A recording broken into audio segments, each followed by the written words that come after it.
ولنبلونكم بشيء من الخوف والجوع ونكس من الأموال وأنفس وثمرات وبشر الصابرين صدق الله مولانا العظيم لا إله إلا الله محمد مولانا لا إله إلا الله محمد مولانا لا إله إلا الله محمد مولانا لا إله إلا الله محمد مولانا لا إله إلا الله محمد مولانا لا إله إلا الله محمد مولانا يا الله يا الله مولانا يا الله يا الله مولانا ومن قال فاسق يا غوث مولانا لا إله إلا الله محمد مولانا تدعوك مدبرين بصفاتي مولانا تدعوك مدبرين بصفاتي مولانا بمصدر عزم بسير ساتي مولانا لا إله إلا الله محمد مولانا بسير بمصد اليامي مولانا بسير بمصد اليامي مولانا بمصد الما فيه بالأباء مولانا لا إله إلا الله محمد مولانا يا أول البارز للوجود مولانا يا أول البارز للوجود مولانا العالم الغيب إلى شهود مولانا لا إله إلا الله محمد مولانا بالقوافل بكلمة مولانا بالقوافل بكلمة مولانا وما هواه كون من مجنون مولانا لا إله إلا الله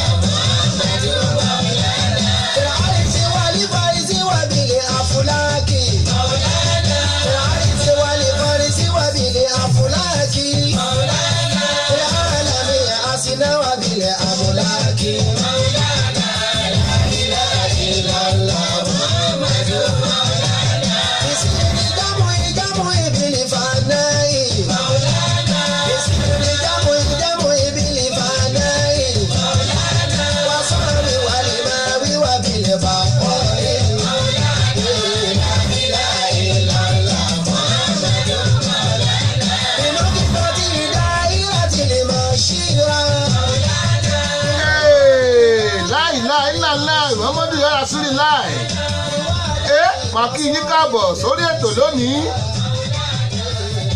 ẹyin ó ṣá prápra ó máa latan bọ́gì lónìí lórí ètò wa ṣọwọ́ yàrá o a kú òpin ọ̀sẹ̀ a kú Friday a kú túnú àwẹ̀ bisimilayi ramani rahimi alihamudulilayi ẹ bá ẹ fún ẹ ká lọ mo kéwú mo zùkàwé láìláìláìlá Muhammadu ya Rasulillah alihamudulilayi ẹ mọ̀ jẹ́ mọ̀ ká lọ kí ló dé ẹyin mo kí gbogbo yín ẹ káàbọ̀ sórí ètò ṣọwọ́ ya tòní o Dayo Agboola rédíò TV náà rẹ tún wà bàbá ló ń ta digital studio láti ń fọ́n káàkiri àgbáláyé Baltimore ní Maryland ibẹ̀ la fi kalẹ̀ sí orílẹ̀-èdè Amẹ́ríkà náà ni o gbogbo ẹ̀yin tẹ́ ń gbọ́ wa káàkiri àgbáláyé UK lẹ́yìn wà ní Ireland lẹ́yìn wà ní South Africa lẹ́wà ní Africa lẹ́wà Amẹ́ríkà lẹ́wà mo mọ̀ kí yín káàbọ̀ sórí ètò wa o ètò ṣọwọ́ ń yá rèé mo ráwọn èèyàn wọ́n ti gbórí wọlé ní bíbà mo rí wọn lọ́tún mo rí wọn lọ́sì àwọn kan rèé lórí baba ló ń tà o àwọn kan rèé lórí Sami Dayo Agboola mo lẹ́yìn tẹ́ wà lórí Dayo Agbo Media Diamond ẹ̀yin ti Dayo Agboola rédíò TV náà gbogbo yín mo rí ẹ kú àbọ̀ mo là kú ètò ní ètò ní máa ṣáprápá ó máa látẹ̀bọ́gí ó máa wọ mínísítà ẹ̀. Olúwa má fi kú ọmọ ṣàdánwò má dá wàhálà sí ní lágbàdá. Olúwa má fi kú ọmọ bá mi wí ó wá sọ pé ó fi gbé dáwọ́ rẹ̀. Olúwa má fi kú ọmọ ṣàdánwò má dá wàhálà sí ní lágbàdá. Olúwa ọba má fi kú ọmọ bá mi wí má sọ pé o fi ṣèdánwò fún mi ni bàbá má dá wàhálà sí mi lágbàdá o.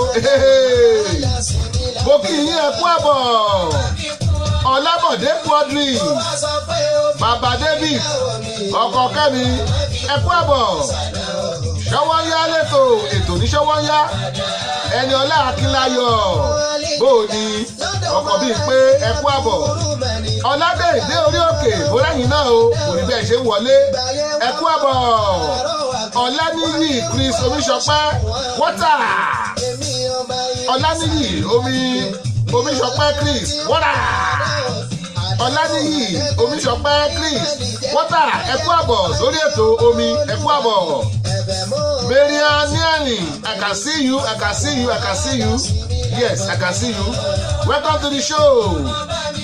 Thank God this is Friday. Ṣọ́wọ́nyá tòní máa látẹ́bọ́gí. A kí àwọn Mùsùlùmí wá o. Ẹ̀yin ẹlẹ́sìn Mùsùlùmí.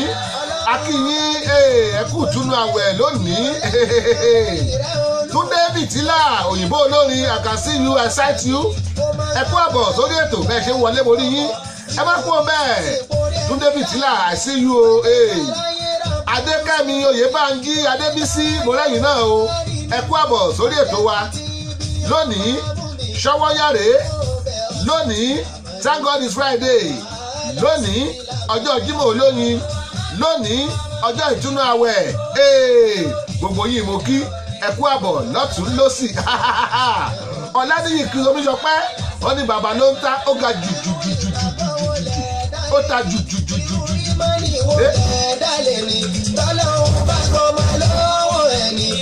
Oníbàárà jẹjẹ ọmọ mi tọmọ yẹ òtún wájọ máa lásán ọmọ tí tọ́jú òbí rẹ̀ ni bírú ọmọ yẹ bá fa ilẹ̀ lọ báwo la ṣe rí lára àwọn òbí àfikún lọ́hùn kó dúró tiwọn lórí ìmọ̀ni wa kó má bàjẹ́ Àyìndé Báyọ̀ pẹ̀lú Kádíjà Ọlọ́run. Wọ́n lẹ́ni tọ́dún bá bá lé kó máa jọpẹ́ kó máa ṣọdún náà ní o.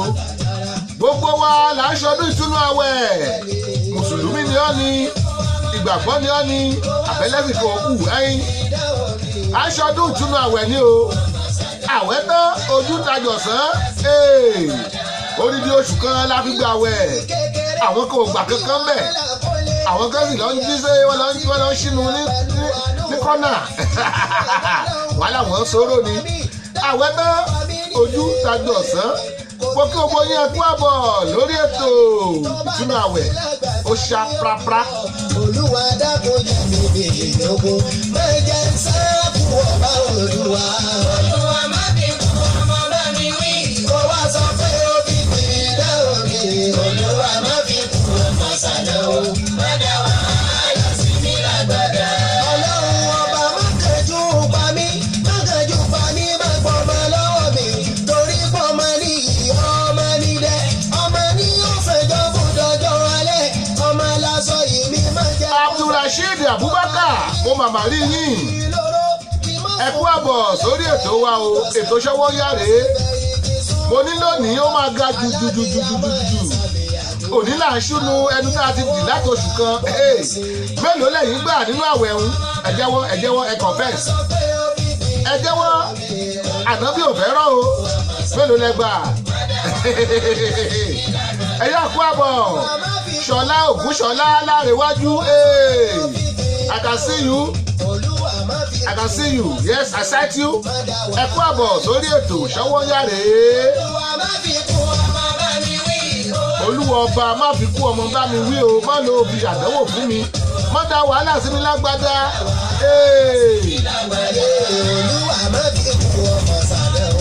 Ruth Ọláìdé Adéjùmọ̀ mo rí bẹ́ẹ̀ ṣe ń wọlé ẹ kú àbọ̀. Thank God it's Friday ẹ kú òpin ọ̀sẹ̀. Ṣé ọlọ́jọ́ ìbí ló wọlé ṣáwọn ni Adékẹ́mi Oyèbánjí Adébísí àbí mo rí Adékẹ́mi Oyèbánjí Adébísí ṣáwọn náà ṣọjọ́ ìbí lónìí. Olúwa má fi kú ọmọ ṣàdánwò má dá wàhálà sí mi lágbàdá. Má pàdé mi má pàtì kó wá. Bàbá má pa tèmi má pàtì kó wá. Àdúrà lẹ́yìn àwẹ̀rẹ́ ọmọ tó fún wa kó mọ́ ṣàárẹ̀ bàbá wa kó mọ́ ṣàárẹ̀ ìyá wa kó mọ́ ṣàárẹ̀. Ọmọ ọba Gbádégẹṣin ọmọ wọn láàfin Ọ̀yọ́ ọmọ ṣẹ̀kẹ̀rẹ̀ òjò pàṣẹkẹ̀rẹ̀ ọmọ Àtìbà bàbá onílù kan ní Maryland. I can see you brother sight you ọmọ ọba Gbádégẹṣin ẹ kú àbọ̀ sórí ètò ṣọwọ́yà rèé o láti Ayọ̀ Agbọ́lá rédíò TV kí la fi ń ṣínú àwẹ̀ lónìí níbo la ti ń pàdé ṣẹlẹ̀ ló sa ní àbíwò ọmọ ọba Gbádégẹṣin òyìnbó olówó òyìnbó onílù ẹ kú àbọ̀ Alhaji Agboola Amúlùdùn bàbá ló tẹ́lẹ̀ ké sí ó ṣẹlẹ̀ kẹjọ ó nàtẹ̀bọ̀kì ó ṣàprápra ó wọ mínísítẹ̀ ó tún fa láńtà dání. Àní mẹ́fà lógún sojú wà nábì ní ọ̀dádá rẹ̀. Má fi irú èyí kankan lè ká ní ọ̀dádá rẹ̀. Màmá mi má sì sọ ọba fọlọ́wọ́. Màmá mi má sì sọ ọba fọlọ́wọ́. Àwọn ẹni ọlọ́run lọ́lọ́run mi wò. Túndé Pìtìlà bẹ́ẹ̀ ṣe ń wọlé sórí Dayọ̀ Agbomi díẹ̀dá àmọ́ mo rí yín.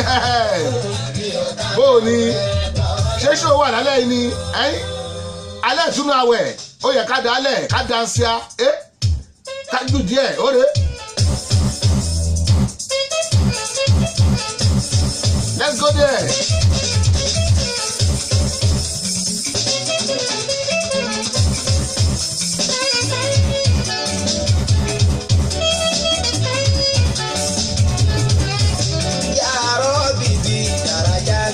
Olójúgbà Abídèmí Samuel orí yín o ọmọ bàbá ṣẹ̀gẹ́tò Sàámú kan báyìí igba Sàámú ò lè sábọ́lọ̀ lọ́wọ́ bó o ní àwọ̀ wọn ní Linwood àwọ̀ bàbá ló ń tánu ẹ kú àbọ̀ sórí ètò Ruth Ọláìdé Adéjùmọ̀ wọ́n ní Thank God it's Friday mo ní mo rẹ́ nìkan Adékẹ́mi Oyèbánjí Adébísí ṣáwọn náà ṣọjọ́ ìbí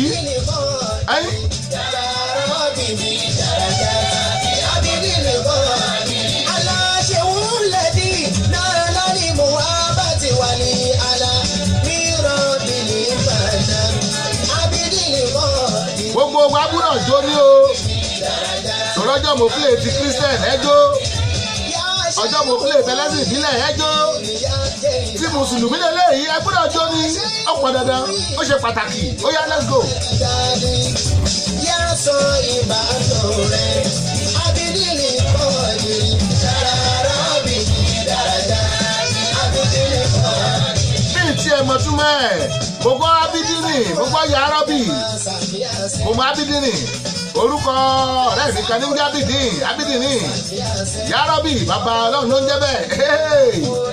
Ruth Ọláìdé Adéjùmọ̀, wọ́n ní happy Eid Fitr to all Muslim and happy Friday. Ṣé Eid Fitr láwà ní àbí Ramadan? Ó dójú ẹ̀ lónìí. Ẹ kọ́kéwú, àwọn tá a kọ́kéwú ẹ wá bá wa ká túbọ̀ rẹ̀ fún yín. Bákàdé Sálà, wọ́n yìí wọ́n sọ́nù àwọn tá a kọ́kéwú wá. Bákàdé Sálà, Bákàdé Sálà, yẹ.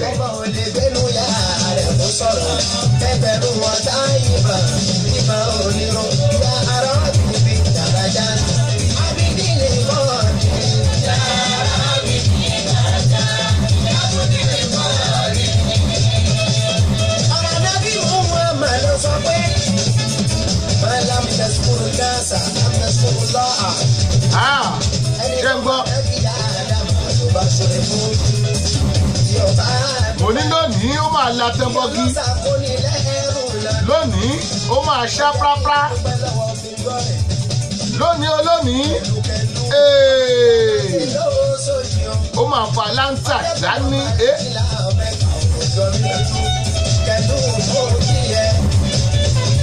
bámi tọ́jú ọ̀rẹ́ mi Muhammadu Saidi òyìnbó aláṣọ lóṣòdì ẹ̀gbọ́n mi síbá àbúrò Rọ́ṣídàtù aláṣọ Rọ́ṣídàtù mo kí ẹ màmá mi dáadáa.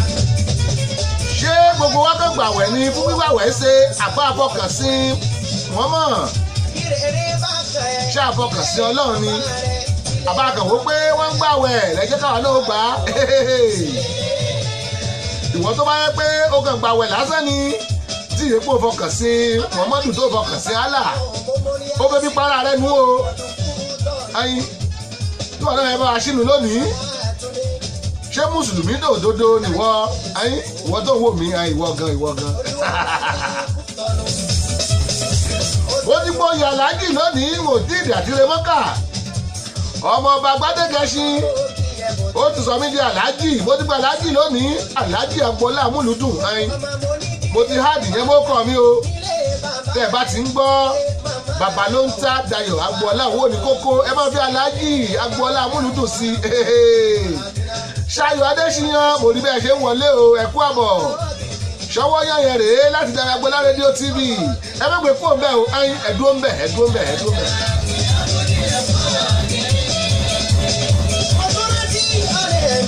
ọmọ kẹ́hìndé mo jẹ àdéhùn tó mọ tẹ̀lé pẹ̀lú àwọn ènìyàn wà ní láàyè gbogbo wa pátápátá wọ́n nífẹ̀ẹ́ láàrẹ̀ àtúbọ̀ yìí mọ́ kí n bàtà ìwà náà. Ruth Ọládé Adéjùmọ̀ ẹ ṣeun tẹ́ ẹ rán wa létí wọ́n ní today is Mr. Ṣẹ́gun Adéayẹni and Adékẹ́mi Oyèbánjí's birthday.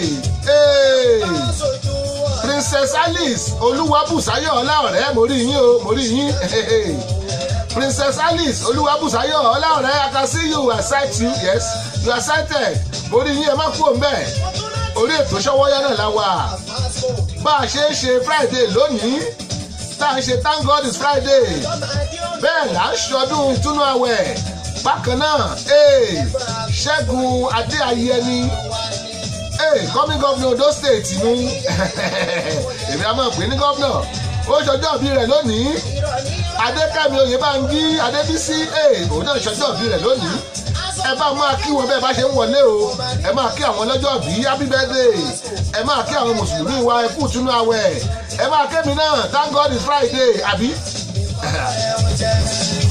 bámi tọ́jú bàbá mi bàbá wa láti sí àkà ọ̀kan láwọn pẹ̀lú akájí àbímọ ọ̀la ṣéwò pẹ̀lú akájí àbímọ ají sọ́ọ̀lù pẹ̀lú ají àsìmọ amada pẹ̀lú àbálò kúmẹ́nu. Abdulrasheed Shaibu mo kí yín ẹ kú àbọ̀ sórí ètò lónìí o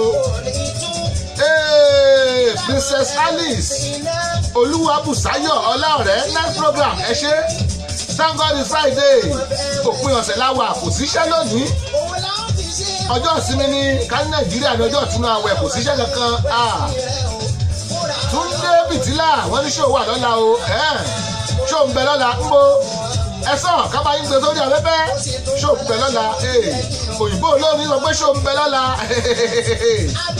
Adékẹ́mi Oyèbánjí Adébísí ọlọ́jọ́ bí òní ẹ kú oríire o àṣèyí ṣàmọ́dún ìgbà ọdún kan wọ́n ní thank you sir I really appreciate it bẹ́tò bá ṣe ń lọ a máa ju orin birthday fún yín àgbẹ̀tò bọ̀ ẹ má lọ ẹ̀dúró ń bẹ̀.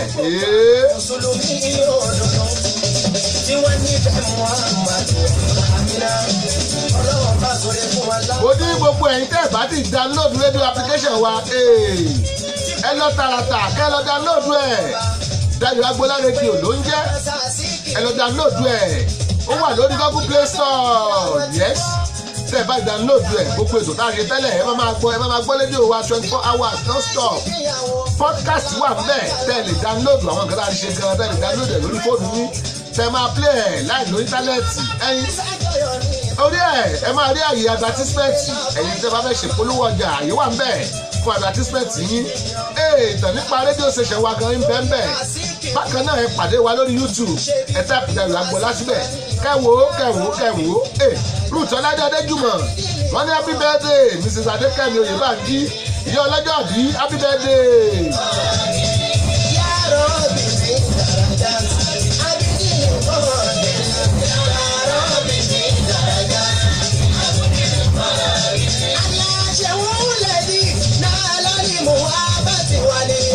Mo bá fún etí dé.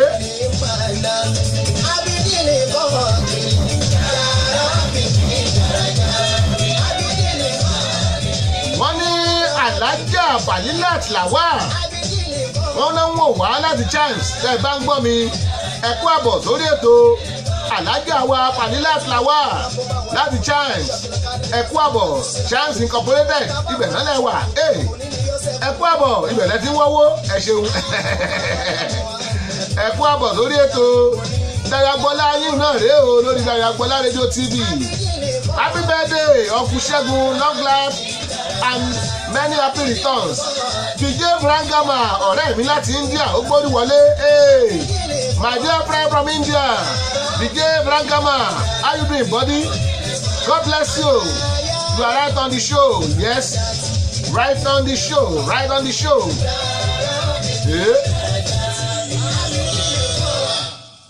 Wọ́n ní Adékẹ́mi thank you Adékẹ́mi ni only thank you my beautiful sister love you plenty. DJ Adefine o I'm very good, how are you too? How Chadney, how the daughter? God bless you my brother, God bless you, I appreciate it, more love. Hey, you welcome my blood o. Wọ́n lọ́rẹ́ tí ó dalẹ̀ ò ní dalẹ̀, ọ̀lẹ́ tí ó dalẹ̀ ò ní dalẹ̀. Let's go there. Olóòdì máa la prapra, ó máa ṣá prapra, ó máa la tẹ̀bọ̀gì, ó máa wọ miniskirt. Exhibit carry. My chief imam, Exhibit carry, Mr. Rasheed. Ẹ kú túnú àwẹ̀, ẹ ti parí àwẹ̀, no more fasting. Welcome to the show. I can see you, I sight you, buddy. My chief imam, Exhibit carry. God bless you. Welcome to the show. DJ Brangama, welcome you to the show. Welcome you, thank you.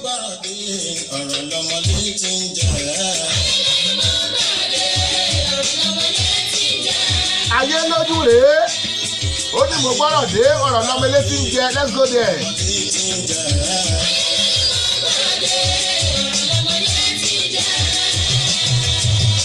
Bàbá ìyàwó mú wọ́ọ̀dé, alábìjìlẹ̀ mú wọ́ọ̀dé, àbá jẹ́jẹ́ mú wọ́ọ̀dé, ọmọ jẹ́jà mú wọ́ọ̀dé, ọ̀rọ̀ lọ́mọ létí ń jẹ.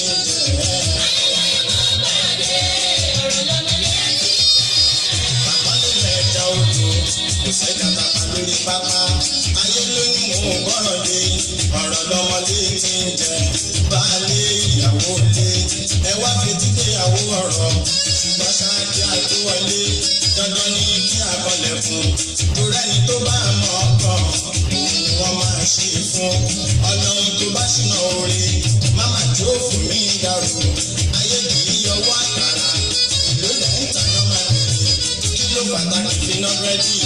Oyè ẹ̀wọ̀ ọlọ́run mi káyé má ṣe yọwọ́ sí i. Ayé lórí mú gbẹ̀gbẹ̀ ọ̀rọ̀ lọ́wọ́ létí ń jẹ́ ha. Wọ́n lápọ́nlé lẹ́jà odò, kò sẹ́jà tá a pa lórí pápá. Ayé ìyọwọ́ búrẹ́dì, wọ́n ń yọwọ́ àkàrà, èló lẹ́yìn ta ni. Kò sí pé jẹ́ ẹ̀sán 10 naira, jẹ́ ẹ̀sán 5 naira. Olúwọba wá ṣọ̀rọ̀ wa níre o. Lónìí ọjọ́ ìtúnú àwẹ̀, lónìí Friday, olóyin Olúwa ṣọ̀rọ̀ wa níre.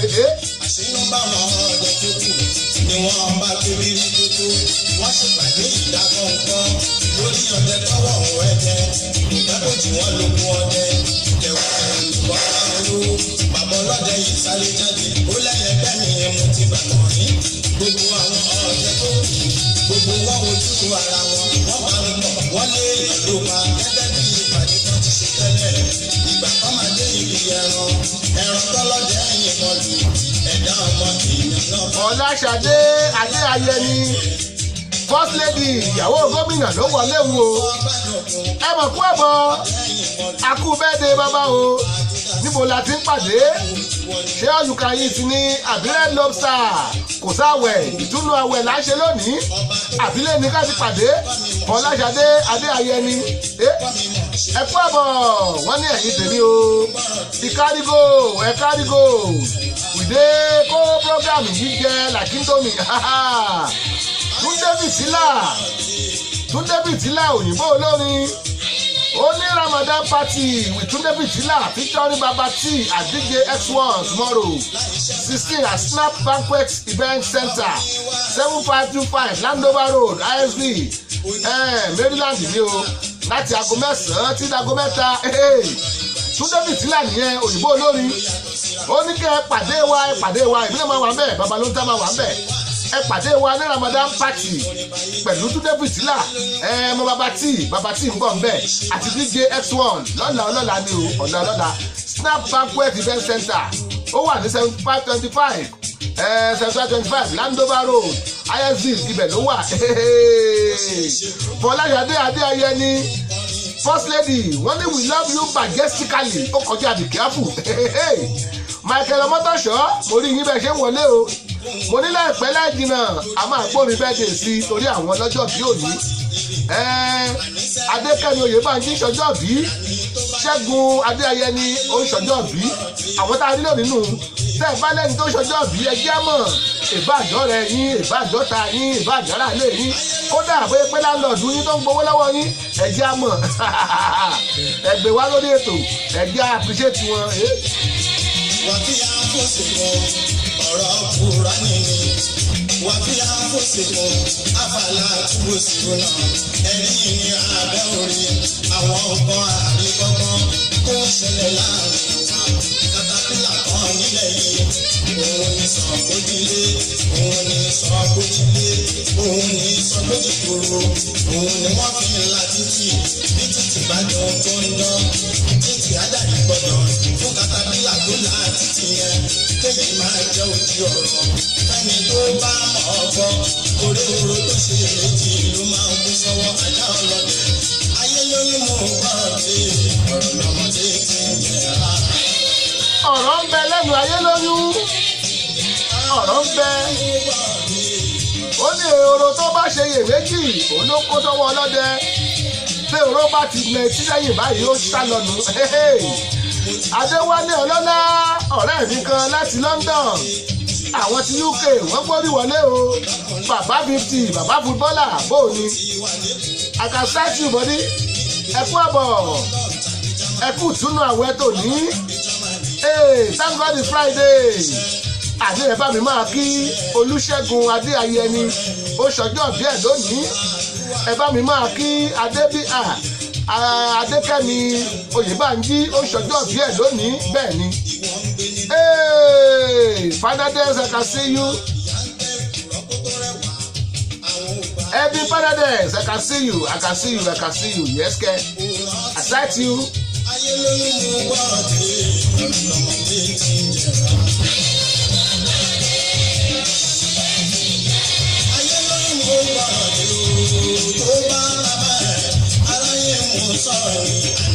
tó bá ta sọ́dọ̀ rẹ̀ ọ̀rẹ́ tí kò lọ tún bẹ̀ ṣe ayé lóyún mú gbọ́rọ̀ dé ọ̀nàmọ̀dé tí ń jẹ̀ra. Adéwálé Ọlọ́lá ṣé mojú ìjọ máa ní gbogbo ẹ̀ náà là ń ṣe àti Yorùbá àti Ìgbò àtàwùsá àti ará Àrígidì gan torí àwọn náà máa ń ṣe bí èèyàn. Adéwálé Ọlọ́lá ẹ kú àbọ̀ sórí ètò.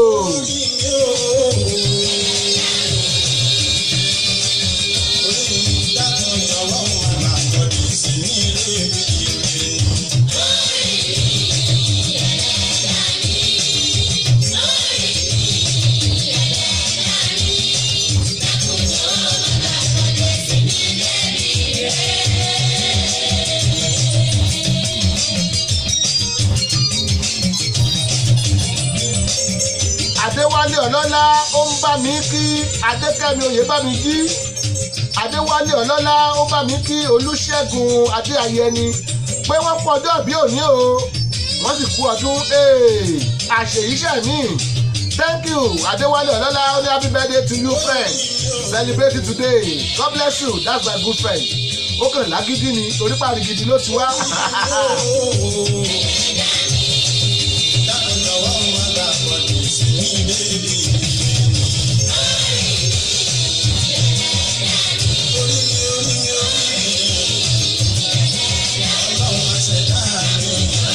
Tí ẹ bá wo aago lọ́dọ̀ yín, aago ti wà níbí yìí, ó ní aago kan kọjá ìṣẹ́jú 22 132 ló ń jẹ́ bẹ́ẹ̀. Ní UK ń bẹ̀ yẹn aago 6 kọjá ìṣẹ́jú 22 ní 632 abracadabra ó jẹ́ bẹ́ẹ̀. Ẹ̀yin ti Nàìjíríà aago 6 ó kọjá ìṣẹ́jú 22 abracadabra.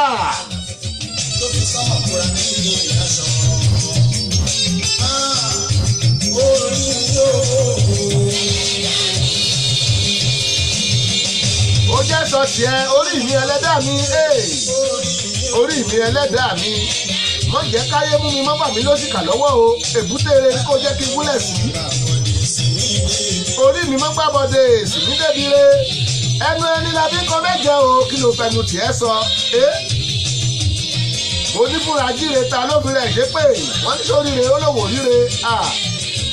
Ẹnu oníkọ́ ló fi ń parẹ́ o, adíṣekọ̀ ìkọ́ ni ó pa ń báyìí. Orí ẹnu tèmi ire ni màá fi pọ̀ sínú ayé mi. Àjọ máa lò gbà yí pẹ́ ni, àjọ máa lówó lọ́wọ́ ni, àjọ máa bímọ dé mọ́, àjọ máa enjoy rẹ̀.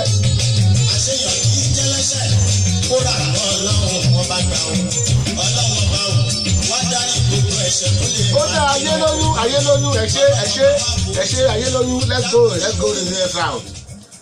Torí àwọn ọlọ́jọ́ bí òní orin birthday yín rèé o, Ebenezer Obey ó ní happy birthday. Ẹ̀kẹ́ ọ̀sàlà ṣẹlẹ̀ nígbà rẹ̀, ẹ̀kẹ́ ọ̀sàlà o. Ẹ̀kẹ́ ọ̀sàlà ṣẹlẹ̀ nígbà rẹ̀, ẹ̀kẹ́ ọ̀sàlà o. Torí àwọn ọlọ́jọ́ bí òní ni mo lè play orin eléyìí. Orin 3 àbí 4 ni máa play fáwọn ọlọ́jọ́ bí kí n tó padà sórí ètò yòókù ẹ̀yìn. Olúṣẹ́gun Adéayé ní orin birthday yẹn rèé o. Adékẹ́mi Oyèbánjí orin birthday yẹn rèé o. Bíjé Bragama, God bless you my brother. Ruth Ọláìdé Adéjùmọ̀ wọ́n ní well done Alhaji Pastor Olúwo 3-in-1 Adédayọ̀ Agboola owó ní kókó dà, owó ní kókó tí ń bẹ́ẹ̀ bẹ́ẹ̀ dà. Adédayọ̀ Agboola owó ní kókó oníre mo fẹ́ nu mi pè ẹyin ire owó mọ̀ wọlé.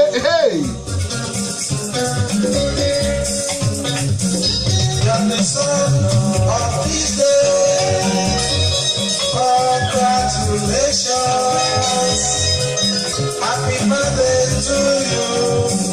You're the son of this day. Congratulations, happy birthday to you.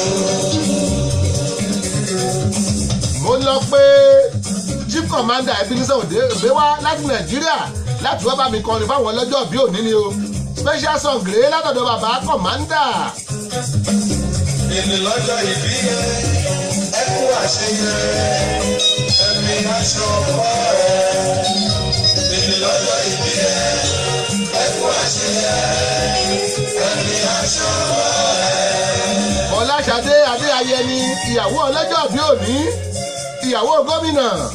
Mo rí bí ẹ ṣe ń wọlé, ẹ ti wọlé lórí Dayagbo Media mórí yìí. Mo ní mọ́nítọ̀ tó mọ́nítọ̀ yín, ẹ wò ó ń gbá lára mi.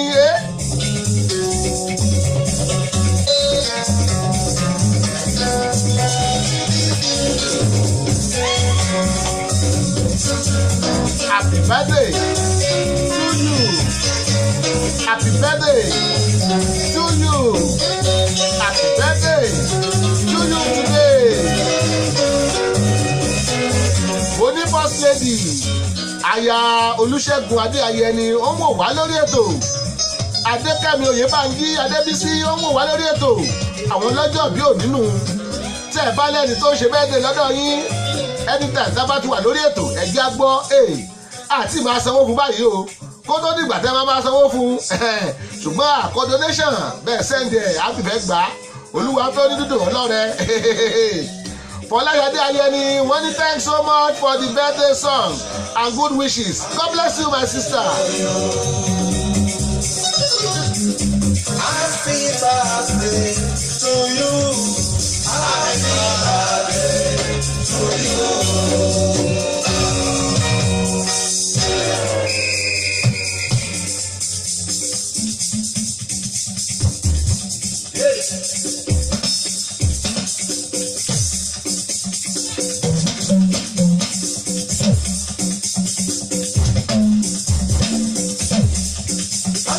Prosperity, happy birthday to you. Happy birthday to you.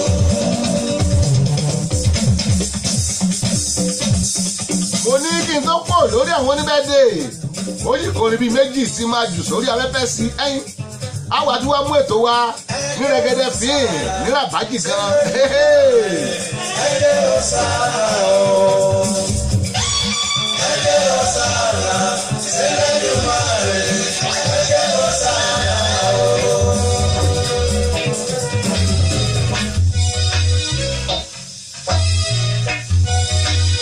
ẹbí Edna Ogoli rèé bẹ́ẹ̀dẹ̀ ló náà sọ ẹ kó Fọláṣadé Ayẹni ó ní àdèkó mọ́lẹ̀ ẹ̀yà o.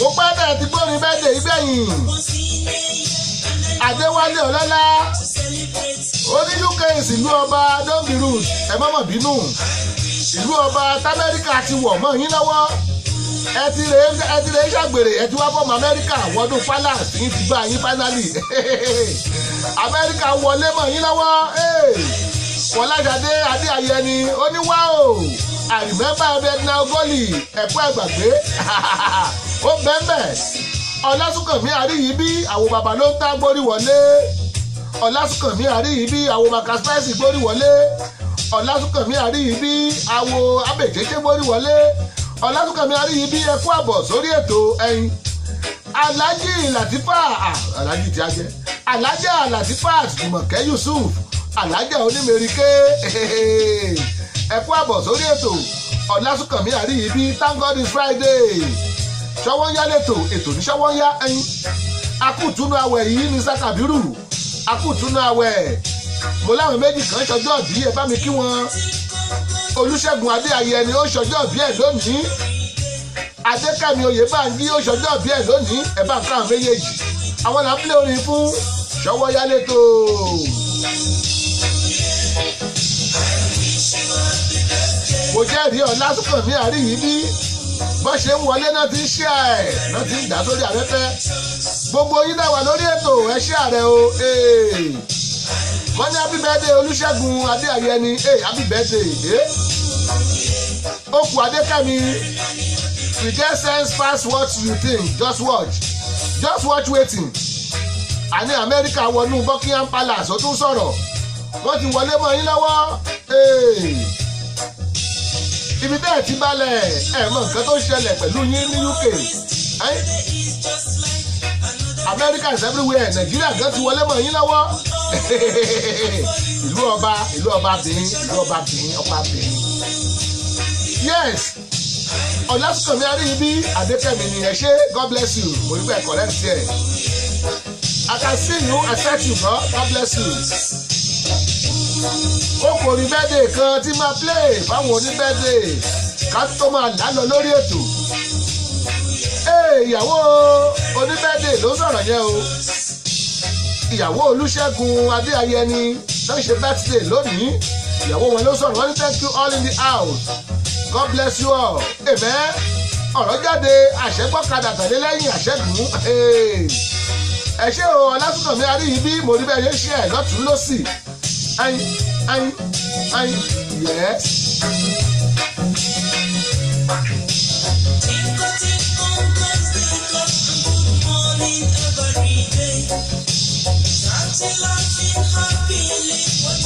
àwọn rédíò ìrọ̀lẹ́ rèé ẹgbọ́n àárín.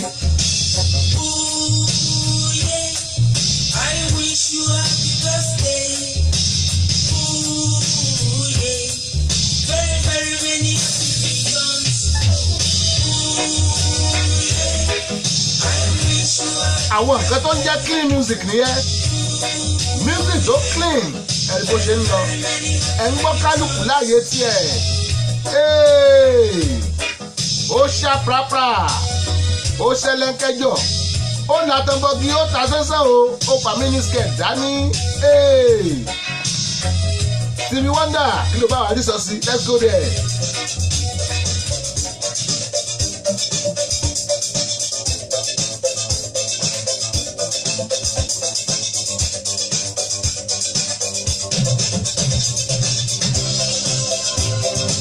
fáwọn ọlọ́jọ́ bí òní náà ni ó ré.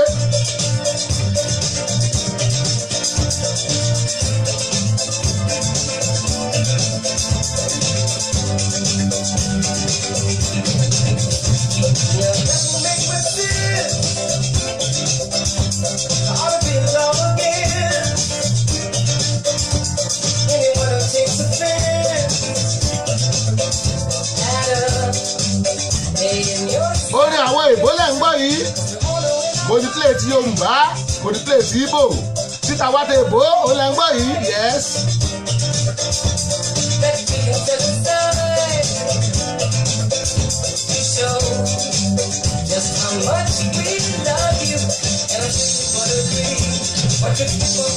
ẹ̀yin tẹ́ ẹ̀ bá bọ̀ mọ́ yẹn yójú èèbó ẹ jẹ́ kọ́ yín.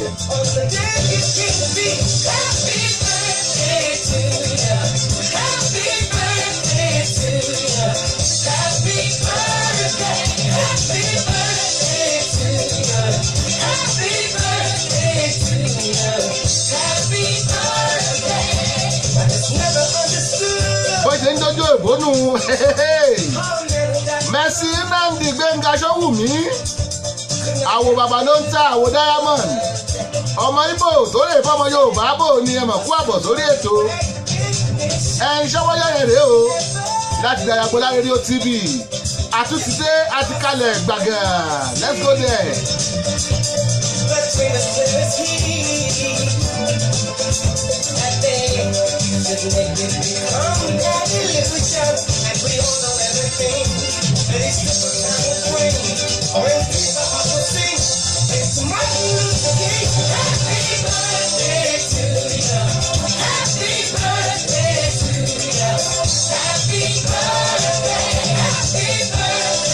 Happy birthday to Olúṣẹ́gun Adéayẹni. Happy birthday to Adékẹ́mi Oyèbánjí Adébísí. Mercy Nnamdi Gbénga Ṣówùmí. Wọ́n ní ẹkú iṣẹ́ ẹ̀gbọ́n God bless you I sight you I can see you God bless you. Ọlásùnkànmí Àríyìnbí. Ó ní Samuel Thompson wọ́n ń wò wá láti Nàìjíríà. Aka agbára Lagos. Èké àgbàrá Lagos. Èké àgbàrá Lagos. Samuel Thompson bàbá ìjọ Indian lẹ́jọ́ bàbá ìjọ Indian lẹ́jọ́ Samuel Thompson láti Nàìjíríà ẹ kú àbọ̀ sórí ètò ṣọwọ́yà rèé láti Dayagbola rédíò TV tẹ́ ẹ̀ bá sì dáńlódù app wa ẹ lọ dáńlódù ẹ̀ Dayagbola rédíò TV ó wà lórí Google Play Store ẹ lè check wa out lórí YouTube ẹ táàpù Dayagbola síbẹ̀ ẹ máa rí wa ẹ kú àbọ̀ sórí ètò.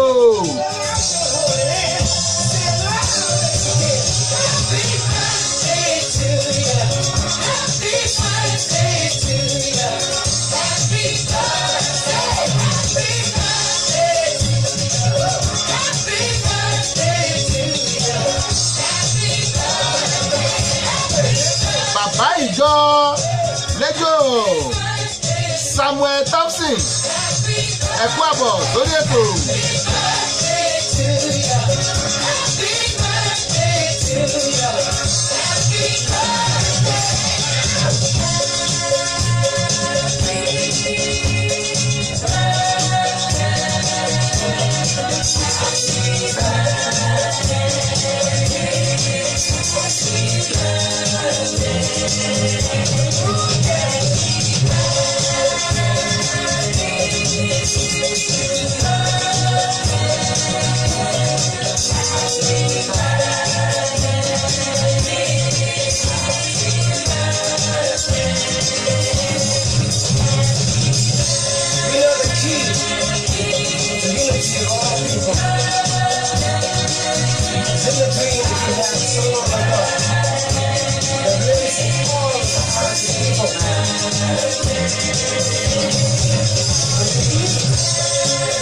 Ọlásùnkànmí Àríyìbí èmi lè bá wí èmi ni mo jẹ́ bàbá ìjọ India wọ́n ní bàbá ìjọ India ni mo jẹ́ ọ̀rẹ́ gbà mí o ẹ gbọ́ bàbá ìjọ India ó dá ń gbà hùn let's go there ẹnìkan ti fún mi ní Àlájì Agboola ẹ̀sìn sọ méjì bàbá ìjọ India ó dá bẹ́ẹ̀ ókè ìjọ India mojó ókè bàbá ìjọ India mojó ìjọ òyìnbó kọ́ mojó alright ẹ gbà ẹ tún ta sí mi ẹ̀yin náà di Adéwálé Ọlọ́lá àbí ẹ ta sí mi ẹ gbà let's go there you better hide your face. If you no get money, hide your face. Ọlásùnkànmí Àríyìbí hide your face. Adéwálé Ọlọ́lá hide your face.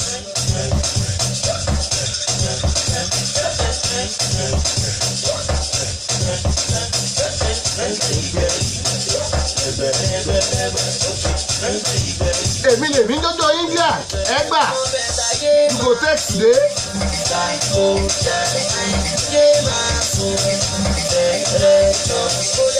Mọ̀ pé mo láwọn ọ̀rẹ́ tó pọ̀ ní India gan òun ló jẹ́ mọ́ jíjó wọn ṣùgbọ́n pé èbó mojó òun.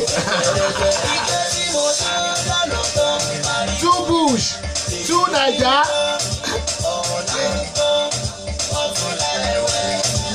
Ṣé ẹ rí ní Nàìjíríà tó má ṣe báyìí ó ní ìpè wọn bù yá èèyàn Amẹ́ríkà bí wọ́n ṣe bẹ́ẹ̀ ó sọ pé kó o lọ ó dàbọ̀ ló jẹ́ bẹ́ẹ̀ máa lọ Adéwálé máa lọ ó dàbọ̀ máa lọ.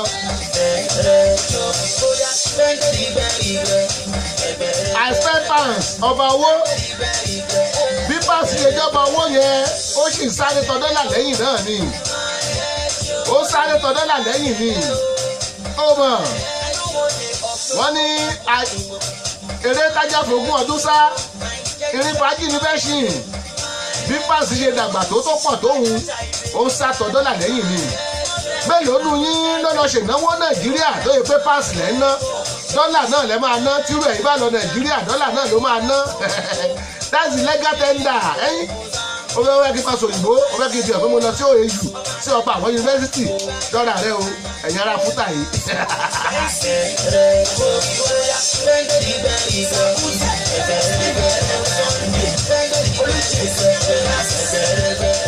Èmi mo tún sọ òótọ́ kan oṣù tó kù Nàìjíríà èmi mò ń sọ.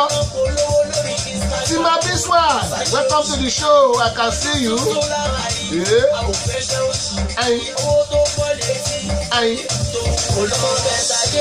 Tima Biswal, I see you. Tamam.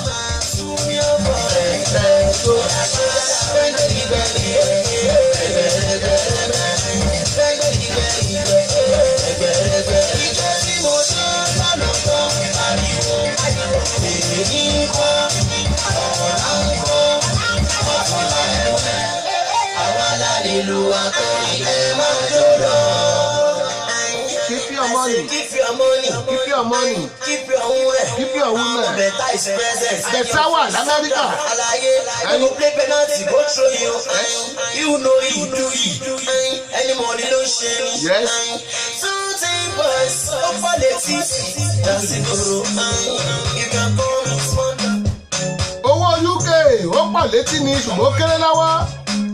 pounds ó pọ̀ létí ó kéré lọ́wọ́ gbogbo ẹ̀yin tí UK tẹ́ ń lọ ṣènáwó Nàìjíríà kílẹ̀ ná pounds náà ni àbí ẹ̀ẹ́nà ẹ̀ tó ná páàsì dọ́là lẹ́ná Adéwálé Ọlọ́lá Òjó ó ní our money is not ridiculous it is not poor water it's not poor water sorry pure water ẹ mo sọ pé ẹ lẹ́yìn ò bá ti lọ sí Ọbáfẹ́mi Awólọ́wọ̀ University tí ò lọ sí OAU advanced secondary school ló lọ bí wọlé tí Adéwálé Ọlọ́lá lọ kò tún mọ spelling pure water PURE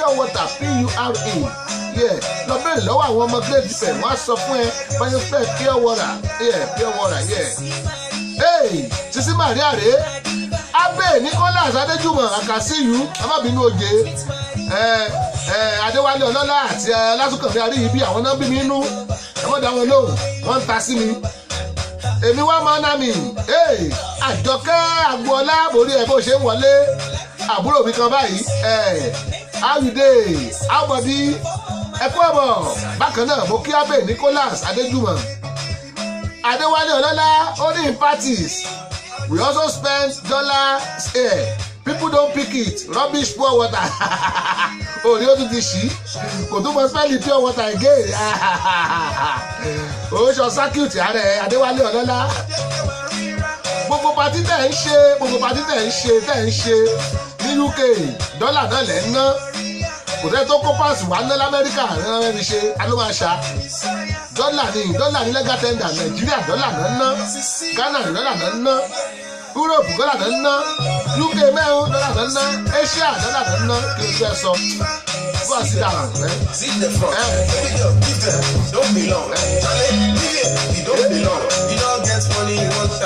ọjọ́ mélòó náà kọrin tó fi páàsì kọrin ọjọ́ mélòó náà fi kọrin ẹnìkan ní $1 million ìlú ló máa jẹ́ ní bá ṣe sí náírà àwọn èèyàn gbé sáìn dọ́là náà gbé sáyà wọ́n sọ̀rọ̀ o mọ̀jẹ̀ fún ẹ ní spirit.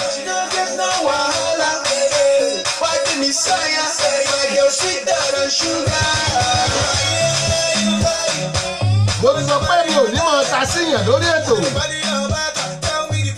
ṣùgbọ́n ayé ìgbà kan ni rédíò jẹ́ asọ̀rọ̀mọ́gbèsì asọ̀rọ̀ gbagba èsì lélẹ́yìí báyìí o ẹ̀rí ó ní pounds is not common Adéwálé Ọlọ́lá ló sọ bẹ́ẹ̀ ó ní I'm sure you have not seen it before ayé ìgbà tí pounds jẹ́ two naira làwa ti rí pounds kó o lè mọ ibi tí pounds bàjẹ́ dé pound kan ní 2 pounds láyé ìgbà yẹn ní Nàìjíríà ìgbà yẹn làwa ti rí ayé ìgbà yẹn wo ti bẹ̀rẹ̀ school wo sì ń ṣàkìkiri ló kó gbà wọn. Sisi Maria no get no wahala why the Messiah my girl sweeter than sugar.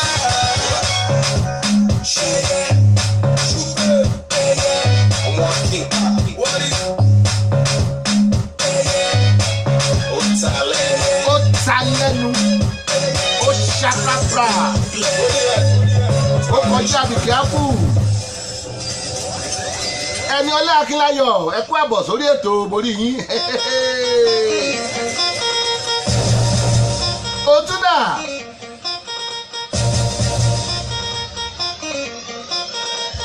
ayé ìgbà táwọn kékeré láti rí pounds 2 pounds péré ní Nigeria money ní náírà kan gbà òun làwọn mọ̀mọ́ wáyé máa ń pè ní pọ́ǹkan tó o bá lọ Nàìjíríà ìwọ lọ ní pounds wàá jùlọ láyà ní dọ́là náà máa gbà lọ́wọ́ ẹ ẹ̀yìn.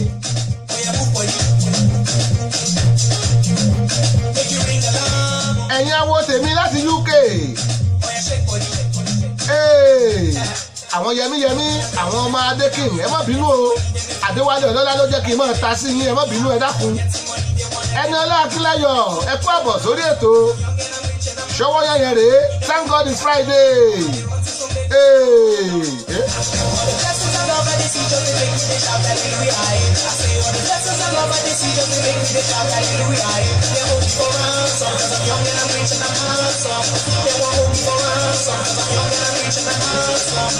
Shake body.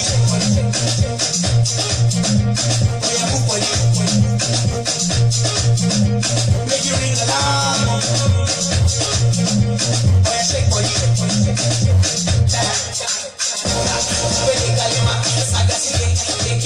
mọ̀ jíre scale ìtọ́ wa wù kó mọ̀ jẹ́ ẹnu mẹ́ta bóyá hàn pé ìka ara ẹ̀ ti ń bẹ̀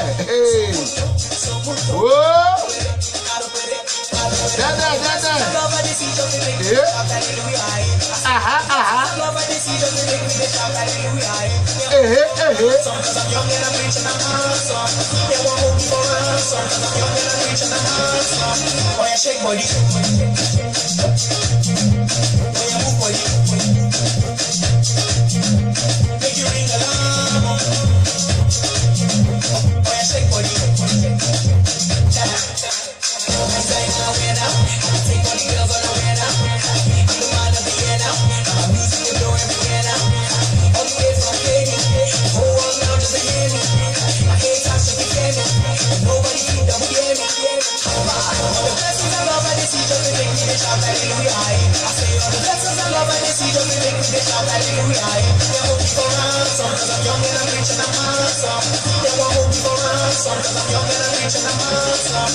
Shake body.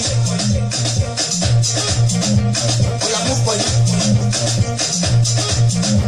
Make you ring alarm. Oya shake body. ẹ bá ń bẹ Adéwálé Ọlọ́lá o ọ̀rọ̀ páùnsì àti dọ́là ń dún Adéwálé Ọlọ́lá akànyẹ̀yàn náà ọ̀rọ̀ náà ni ó ní Google exchange rate dollar to pounds rubbish olódo èmi mọ̀ rí pé páùnsì ó pọ̀ ju dọ́là lọ ṣùgbọ́n ọ̀rọ̀ rẹ̀ dàbí láyọ̀ tó ti kú àti olóńgbò tó yìí ń já bọ́rọ̀ owó ṣe rí nù ẹyin mo mọ̀ pé páùnsì pọ̀ dáadáa mélòó nínú yín ló lọ patí ní UK tẹ̀ wà ń bẹ̀ ń tẹ̀ ná pounds mélòó nínú yín ló lọ ṣe patí Nàìjíríà tẹ̀ ná pounds owó tẹ̀ ná náà dọ́là náà lẹ̀ ń ná kódà nínú UK lọ́dọ̀ yín bẹ́ẹ̀ dọ́là lẹ̀ ń ná torí pé yẹn ni legal tender.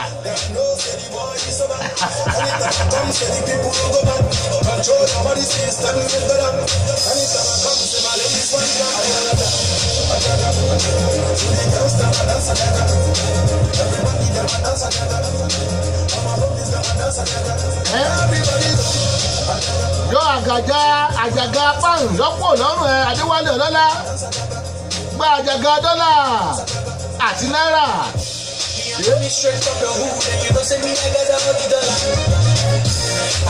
Yóò gbọ́ ọmọ Nàìjíríà ló kọrin ẹ yóò gbé dọ́là ló ń dárúkọ kò dárúkọ pound. Ìgbà tí Davido kan kọrin àgẹ́ dọ́là sí máa kà sí ní kò sẹ́ni tó kọ àgẹ́ pound kan.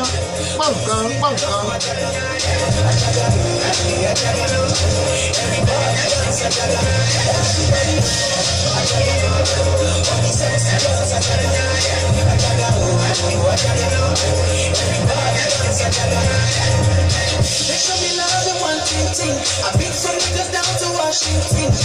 This one know me Washington. So my song everybody now fix it. One time you want all of them you know. They call me up I go like my name you know. They know this I look like I'm Adéwálé takùn wálẹ̀ o àlùjọjọ kíjọ Adéwálé Ọlọ́lá ó ní you cannot spray pounds in parties it is not a common currency bẹ́ẹ̀ ni kò common ọ̀dọ̀ yín nìkan náà lẹ ti ń lò ó tó bá lẹ́yìn ò common kò popular nìyẹn àbó òmọ̀túnmọ̀ common kò popular ẹ̀yìn so ọ̀dọ̀ yín nìkan náà lẹ ti lè ná tó bá jáde wọ́n máa sọ dànù ni wọ́n ti ẹ̀ máa yá dànù ọ̀dọ̀ yín náà lẹ ti lè ná tó ẹ̀ lè spray in party torí kò tiẹ̀ yìí sì gan láti rí àbí.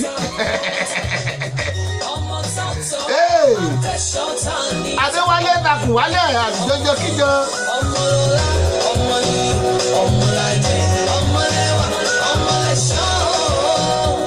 Kànmí Sam Túyì bàbá Ìjẹ̀ṣà ìmọ̀ káàbọ̀ sórí ètò rí aníbẹ̀ o. Dayọ̀ Agbọ́lá rédíò TV náà ibẹ̀ láti ní dábí ọwẹ́ tá a ti ní wà òbí òwe. Ikú àbọ̀ o ṣàlàáfíà ni. Bàbá oníròyìn tó máa ń bá mi bú gómìnà mi Ayọ̀bá yóò ṣe nù ẹ ṣọ́ra yín o Mr. Kànmí Sam Túyì ọjọ́ ẹ bá tún náírà ẹ̀wò láṣà wọ́n ní kí gómìnà wá gbé yín láti Amẹ́ríkà tẹ́ wá ní Tèmídayọ̀ Ògúndìran mo rí bẹ́ẹ̀ ṣe ń wọlé ẹ̀kú àbọ̀ orí ètò Ṣọ́wọ́nyẹ́ la wà ẹyin Tèmídayọ̀ Ògúndìran kò kí yín Ṣọwọ́yàrè thank God it's Friday akú ìṣínú àwẹ̀ bẹ́ẹ̀ bá dẹ̀ ṣe ń wọlé ẹ má bá wa share rẹ̀ fáwọn èèyàn yín kán máa rí kẹ́ẹ̀dẹ̀ tí wọ́n á kí àwọn ọlọ́jọ́ òbí méjì ta ní lórí ètò lónìí Olúṣẹ́gun Adéayẹni àti Adékẹ́mi Oyèbánjí Adébísí mo gbà oṣù rántí díẹ̀ n ò tí ì gbó bí Adéwálé Ọlọ́lá Adéwálé takùn wálé o àlùjọjọ kíjan.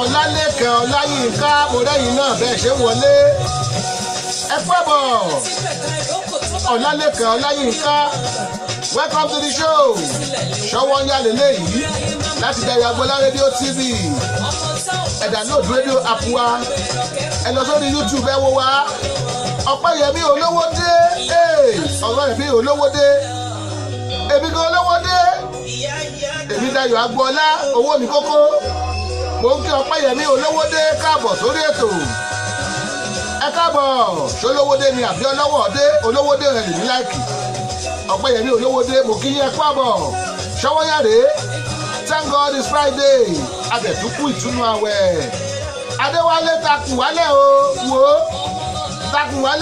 wò Qdot náà kọ wò ó Qdot alágbe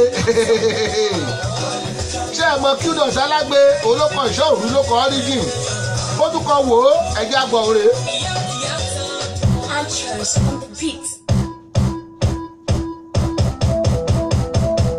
Bọ́mbà ìwé níbí ọ̀dọ́ máa kojú ọ̀pọ̀lọ́ ọ̀dọ́ máa yọ̀gbọ̀ ọ̀pọ̀lọ́ ọ̀dọ́ kò fún kọ́kọ́rọ́ ẹ̀ka mi ò fi kọ́kọ́rọ́ ìsàkó tó ẹ̀sàkó wọ́n tẹ̀lé ní Chicago ọbẹ̀ ẹja ni má lọ dọ́là lọ́kọ́ lọ́wọ́ ẹ̀mẹ́jẹ̀. ṣé ẹ tún gbọ́ dọ́là wọn dárúkọ pounds ọjọ́ tì. kùdé kàlà fọlọ́gbò ọ̀dà àṣàkì náà ọ̀nà ló ẹni tó wọ̀ náà ẹ̀kí máa fi ṣòṣoṣo àfàkè mi sẹ́sẹ̀ ọmọ ti ọmọ ti ọdẹmi ẹ̀fọ́ ọmọ ti ọfẹ́fẹ́ nàná ọmọ ti ọmọtí máa wọ̀dọ̀ ọmọ ti ẹ̀kẹ́ sáré náà wọ̀ létí o láti máa lọ bá tó jà létí o. ọmọ lára Ìlúdòyìn àwọn tèmi nìbàdàn ará alégóńgó sọ̀kò pẹ́yẹ Columbia ní Maryland náà ti ń jayé o ọmọ olówó ayọ̀ olówó ẹ mọ̀ kú àbọ̀ sórí ètò ọmọ lára Ìlúdòyìn bóòní máa ṣe yìí máa Josh máa John máa Joyce ẹ kú àbọ̀ I can see you I sight you ẹ kú àbọ̀ sórí ètò ọmọ lára Ìlúdòyìn ẹyin ọmọ Ìbàdàn ni wọ́n o Ìbàdàn nílé Olúyọ̀lé níbi tó lè ti ń jàre olóhùn wọn á ní òyìnbó níbi tí wọn náà gbé sí wọn dáa ẹ mọ bíléèjì wọn alégóńgó sọ̀kò pẹ́yẹ ibẹ̀ náà ti wá ọwọ́ báyìí lónìí ẹ kú àbọ̀ sórí ètò I can see you my sister God bless you ọkú ló ta rèé o ọkú ló ta Qdot alágbe ó ní wọ́n bẹ́ẹ̀ wí bí.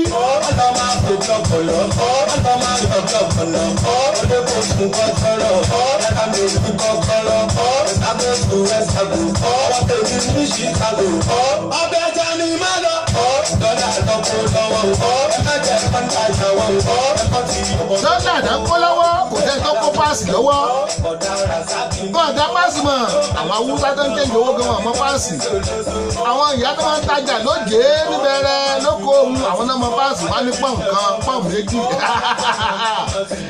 ọmọ lára Ìlúdòyìn wọ́n ní ẹ̀ṣẹ́ jàre bàbá ló ń ta aya prince nìyẹn tẹ̀lẹ́ orí yín wú orí yín bá ti wú ẹ̀yin ẹsẹ̀ di kẹ́dìtì ẹsẹ̀ di ẹ̀ sórí àkáǹtì wa ẹ lọ sẹ́lẹ̀ lórí Wepago àbí Bank of America lórí yín bá ti wú ẹ̀yẹ́ kápò yín náà wú. Big shout out to Olamide Bad. Yo! wo wo báṣọ Qdot alágbèrè.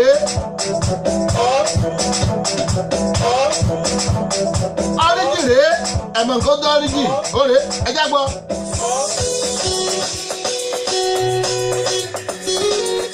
Kí ló dé ìwọ kọ́ ó ti múnú bí mi o ó ti múnú bí mi let's go there. Origin la fẹ́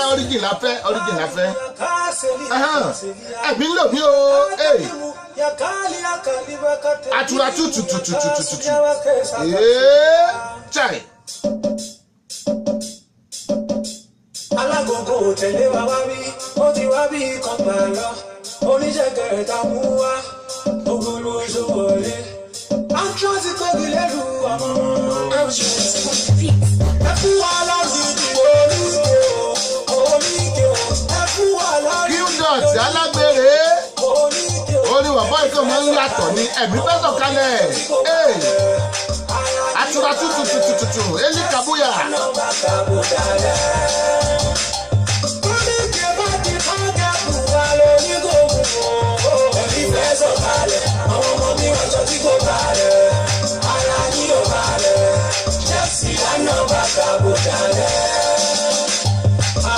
Kini mo fana, kini mo ebiri, kini mo fa lele o kini mo.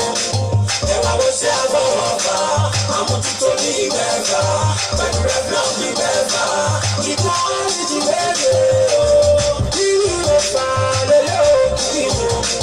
Ewa wo se abo fa, amu tuto ni mẹ́fà, pẹ̀lú rẹflọ ni mẹ́fà, ikọ ni ti bebe o.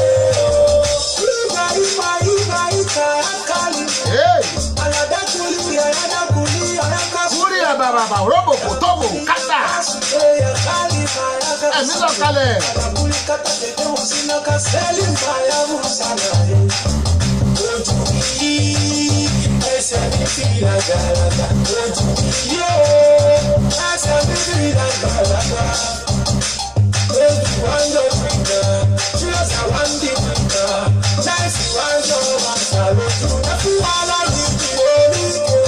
Mẹ́ta ni kó máa ró bẹ́ẹ̀. 1 2 3 1 2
Ẹ̀ṣàmì àdúrà ẹ̀yin tẹ́ ẹ mọ̀ pé nǹkan tí Qdot ti ṣe lẹ́yìn náà ń ṣe ẹ̀ṣàmì àdúrà ẹ̀.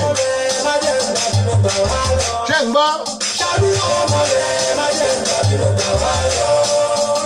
Adéwálé Ọlọ́lá ṣàmì àdúrà.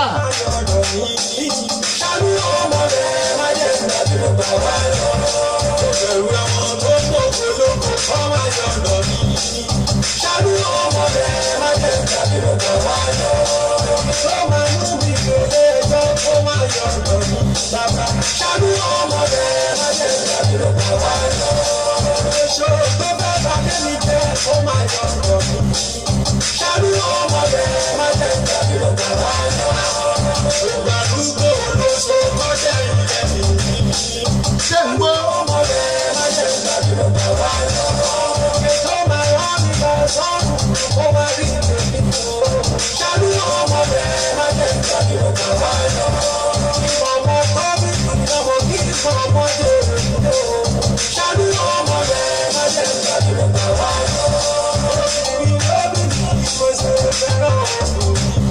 Òdodo ọ̀rọ̀ ni ẹ̀ tóbìnrin bá ti bí ó máa fẹ́ràn obìnrin.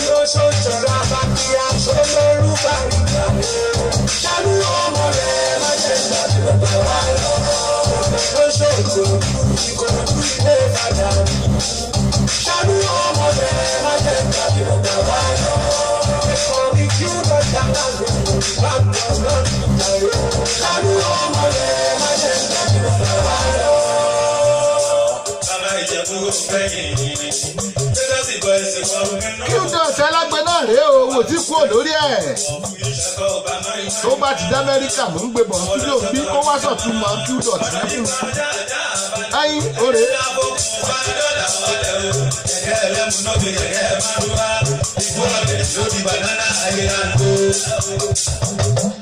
Kẹ̀kẹ́ ẹlẹ́mu ló di kẹ̀kẹ́ márúwá igbó ọ̀gẹ̀dẹ̀ ló di Banana Island.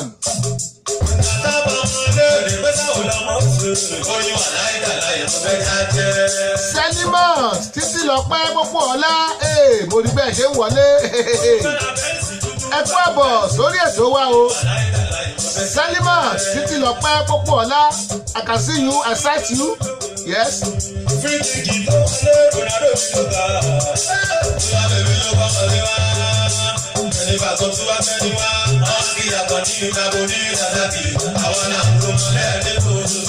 Tẹ́ ẹ bá wojú aago yín lọ́dọ̀ tí a ń ràn yín ó ní aago méjì kọjá ìṣẹ́jú mẹ́tàlá lórílẹ̀‐èdè Nàìjíríà aago méje kọjá ìṣẹ́jú mẹ́tàlá ni. Adéwálé Ọlọ́lá aago rẹ̀ abracadabra ó mú túnra yá aago méje kọjá ìṣẹ́jú mẹ́tàlá ni mo mọ̀. Àwọn tí ń sí Texas aago kan tí wọ́n yẹ kọjá ìṣẹ́jú mẹ́tàlá. Ẹ kú àbọ̀ sórí ètò Ṣọ́wọ́nyá wọn bá ìṣẹ́jú tó kù yìí o wọ́n mọ̀ play àwọn orin fún yín o ẹ̀yin gẹ́gẹ́ fẹ́rú ẹ̀ mọ́.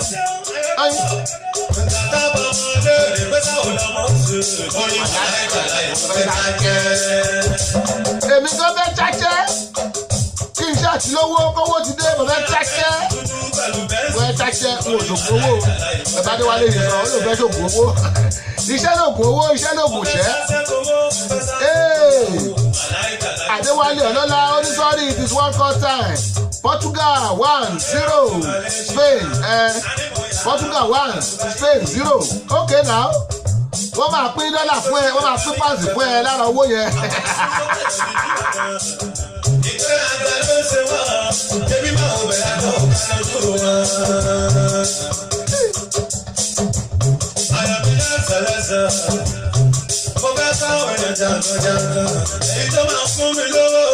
Go ahead, Oje. Go ahead.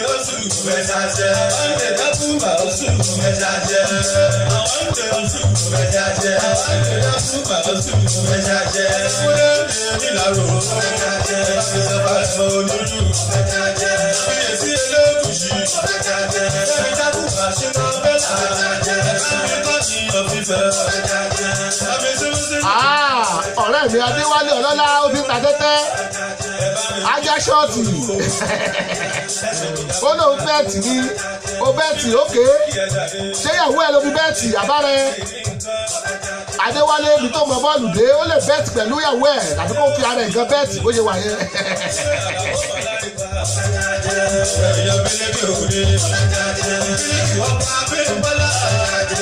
Adéwálé Ọlọ́lá mo fẹ́ cháchẹ́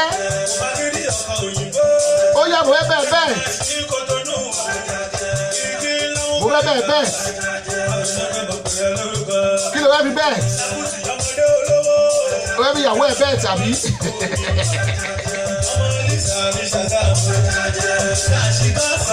Ọ̀rẹ́ mi bẹ́ẹ̀ ti ju nǹkan mi lọ.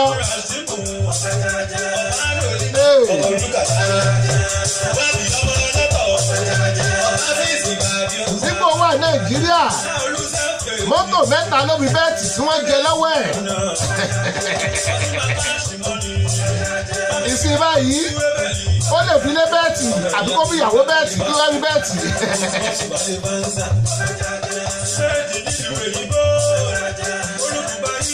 Kébì náà ti lówó. Ìwà ti lówó. Lóore. Owó nìkan ló lè ṣe o. Ètò wa ń lọ bí kùnkùndùn o.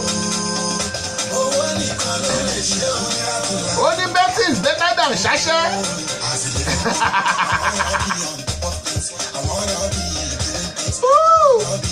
Adéwálé Ọlọ́lá ẹnu ò lè pa ẹnu ò lè pa ó ní Betty is better than ṣáṣẹ́ okay now. Olè ló pọ̀ ọmọdé ìṣàtìlọ́. Wáyà wáyà ìṣàtìlọ́. Mọ́nì ọ̀yà ìṣàtìlọ́. Olè jẹ́ kọ́ máa ń báyà ìṣàtìlọ́. Àwọn tèmi ṣáṣẹ́. Wọ́n ṣáṣẹ́ láàárọ̀ lọ́sàn-án lóru mọ́jú talẹ́talẹ́. Àwọn tèmi ṣáṣẹ́ ooo ṣáṣẹ́ wọ́n ṣáṣẹ́ láyé fojú kò.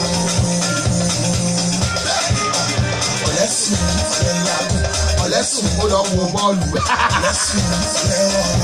Ẹbí kí mo wí bẹ́ẹ̀ o nọ́ọ̀sì ló wí bẹ́ẹ̀ o. Ó ní Ọ̀lẹ́sùn ó lọ wo bọ́ọ̀lù ó lọ bẹ́ẹ̀tì. Tó yẹ kó lọ mọ̀ ṣáṣẹ́.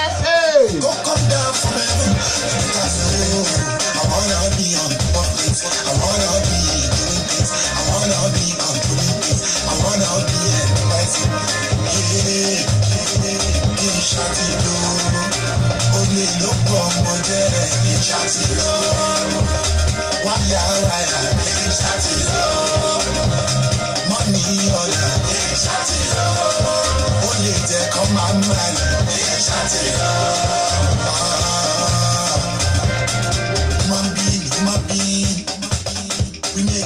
Àwọn kan ṣáṣẹ́, àwọn kan ń bẹ̀. Adéwálé Ọlọ́lá ó ní Betty is better than ṣáṣẹ́ ẹgbọ́n ṣé bẹ́ẹ̀ ni. Ẹ̀yin tẹ̀ ń ṣáṣẹ́, ẹ̀yin tẹ̀ ń bẹ̀. Èwo ló bẹ́tà nínú méjèèjì? Thank God it's Friday. Òní láti tún sọ yẹn thank God it's Friday. Olúwa ṣeun Friday rèé. Ìgbádùnmẹ́ǹtì. I wanna be on the bucket. I wanna be doing things. I wanna be on things. I wanna be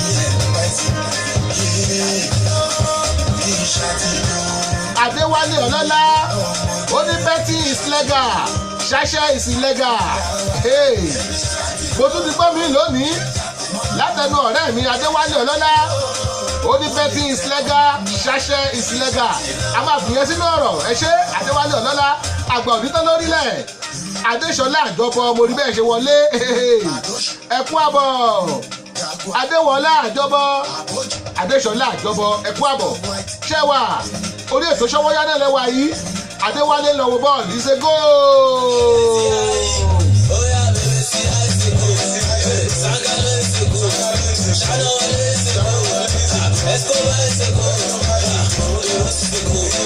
Adéwálé Ọlọ́lá ìṣègò Ṣèyí Agboola mo rí bẹ́ẹ̀ ṣe wọlé o bàbá rẹ bàbá yìí ọkọ̀ Adéọlá bóòní ẹ kú àbọ̀ sórí ètò ìṣègò Adéwálé Ọlọ́lá ọ̀rẹ́ mi ìṣègò ìyàwó ẹ̀gán ìṣègò ìṣègò ìṣègò ìṣègò. This is a go. How much you want better? This is a go. I don't pass it, but this is a go.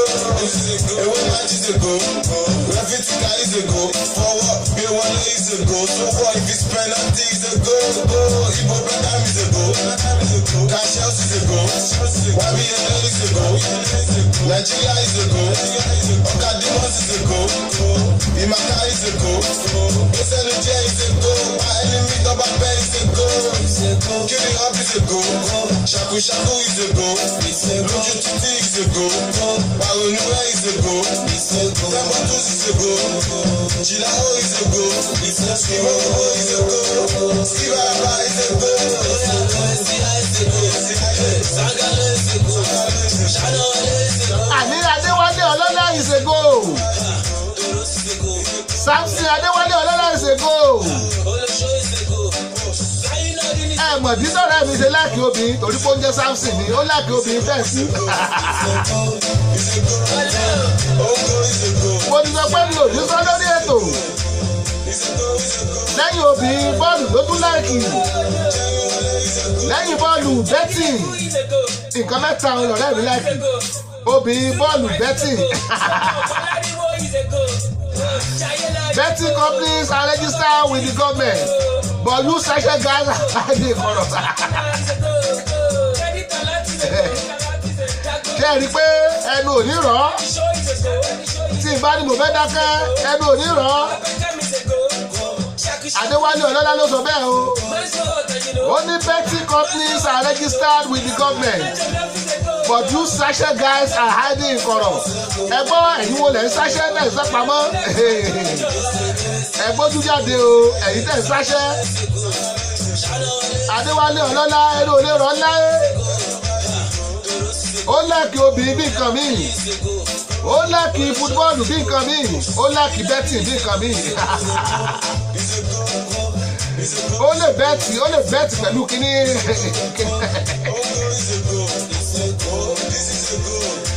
Wọ́n bá jẹ́ máa sọ̀rọ̀ lórí rédíò. Ìṣègò.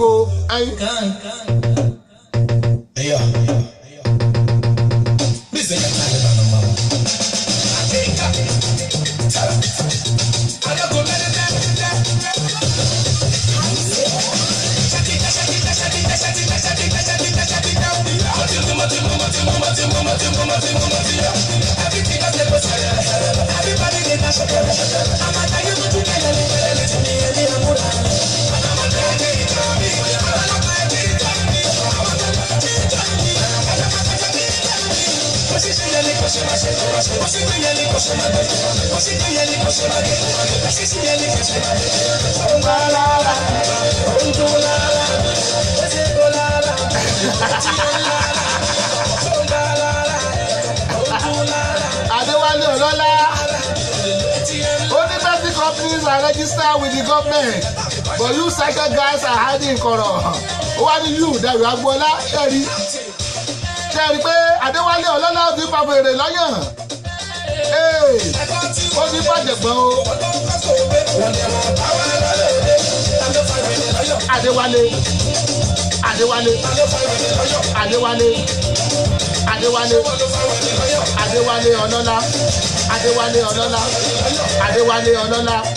Adéwálé Ọlọ́lá. Ó ta sí ni wọ́n ta sí o. Tó ń gbọ́ lára rẹ̀. Òótọ́ mo dẹ̀ sọ ohun òbú o. Mo ní nǹkan mẹ́ta péré ló lákìí ayé yìí pẹ́ fún olóúnjẹ ò lè jẹ́. Báyọ̀ fọ́ọ̀rẹ́ mi lọ́tí mu ráíráí kò ní gbà á. Bẹ́ẹ̀ ni ó wá wọ mọ́tò kan ó pìfà kó máa fẹsẹ̀ rìn lọ. Bẹ́ẹ̀ kówó fún àìrọ́ kò fẹ́. Ṣùgbọ́n obìnrin tó bá ní 20 billion naira rèé obìnrin rèé ọ̀rẹ́ mi ò mú obìnrin. Tó bá ní bọ́ọ̀lù rèé o àti lẹ́gọ́ bọ́ọ̀lù yóò mú bọ́ọ̀lù. Tó bá ní bẹ́tìn rèé àti láìpẹ́ èèyàn ọ̀rẹ́ mi pìfà kó mú bẹ́tìn.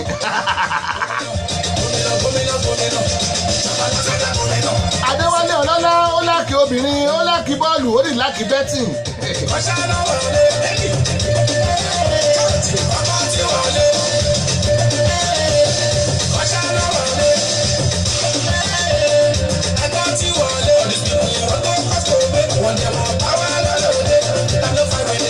Adéwálé Ọlọ́lá.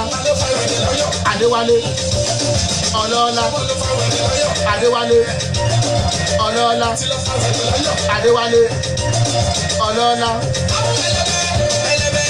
Ó ta sí mi èmi náà ta sí mi ẹ má bínú. Ìwé ta sí yàn bẹ́ẹ̀ lórí ètò. Ó ta sí mi rọ́fìlì òun ló jẹ́ máa dá lóhùn. Mo ní tẹ́ ẹ bá wòye ìṣẹ́jú tá a ní sí lórí ètò. Ìṣẹ́jú márùn-ún la ní sí. Mo ní wọ́n sì play orin fún yín o. Wọ́n play orin fún yín. Nítorí Adéwálé Ọlọ́lá òun ló ní special request eléyìí. Òun ló ní play èmi play irú orin eléyìí. Òun ló ní play eléyìí ẹ gbọ́. Adéwálé Ọlọ́lá. Placez mission. Remission. Kọ̀kọ̀. Modak Ventures, I can see you. Ẹ kú àbọ̀ sórí ètò Modak Ventures, mo rí yín. Màmá wípé ẹni tó bá bomi ìṣẹ́wọ́ ń kọ́ mọ̀ bó ń jẹ. Ẹni tó bá rìn tó bóre ọ̀fẹ́ ó bá dùá o. Modak Ventures, ìṣẹ́jú márùn-ún la ní sí lórí ètò ẹ sì wọlé náà. Ẹ bọ́ ẹ bá nǹkan gidi. Ẹ kú àbọ̀.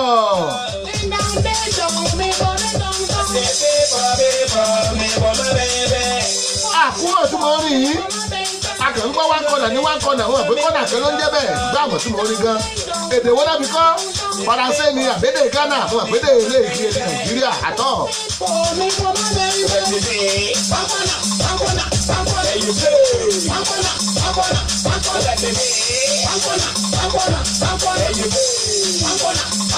Igbó ọlọ́tí ni igbó ọlọ́tí.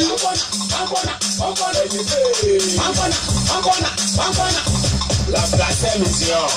You see Sakachi, go to catch. No good tradition, you see Sakachi, go to catch. No finesse, you see Sakachi. Lawyer to catch, sister no packing, you see Sakachi. Wow. Respect traffic lights. Hey, red means stop.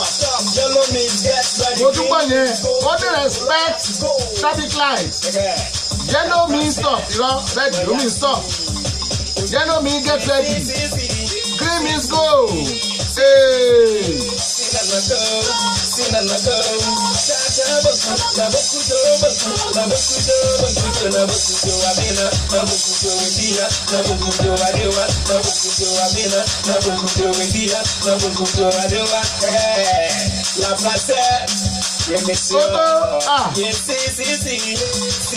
Lásìkò táwa yìí